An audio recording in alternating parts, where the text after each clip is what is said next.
अस्सलाम वालेकुम दोस्तों। सऊदी में काम करने वाला गैर मुल्की वर्कर हर महीने इजाफी 500 रियाल भी कमा सकता और कमा भी रहा है, लेकिन उसको वो पैसे नहीं मिल रहे। तो वो पैसे वो किस तरह क्लेम कर सकता है, सऊदी का कानून क्या कहता है। और आज की वीडियो को बनाने का मकसद एक भाई का कमेंट है जिन्होंने पूछा था, तो वीडियो को ध्यान से एंड तक देख लीजिएगा ताकि पूरी तरह से डिटेल्स आपके समझ में आ सके। तो दोस्तों, एक भाई ने कमेंट किया था कि अगर कंपनी के साथ सैलरी का नहीं ओवर टाइम का इश्यू हो तो क्या जो है वो केस फाइल कर सकता है या नहीं।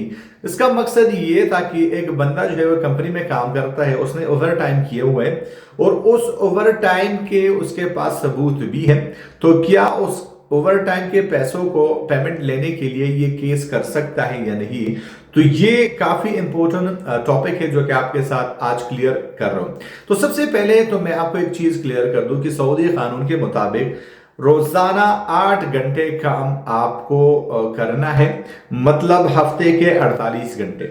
अब मान लीजिए कि आप किसी भी दिन 8 घंटे से ज्यादा काम कर रहे हैं तो ये आपके ओवर टाइम में हिसाब होगा, या मान लीजिए आप जुम्मे के दिन काम कर रहे हैं तो ये भी ओवर टाइम में शुमार होगा और आपको इसकी पेमेंट की जाएगी। या मान लीजिए कोई छुट्टी है सऊदी अरबिया में, आप उस दिन काम कर रहे हैं तो वो भी ओवर टाइम में होगा। तो आज की वीडियो में ओवर टाइम पे फोकस करेंगे।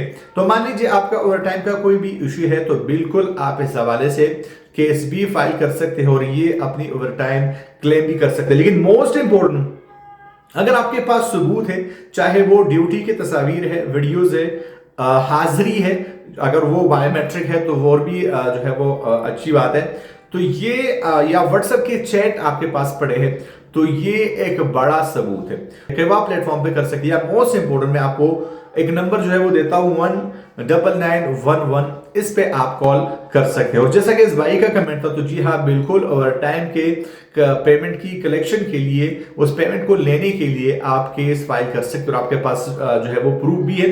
तो ये 100% आपको आपकी ओवर टाइम की पेमेंट मिलेगी। तो मैं आपसे एक नए वीडियो के साथ, तब तक ले दीजिए इजाजत, अल्लाह हाफिज।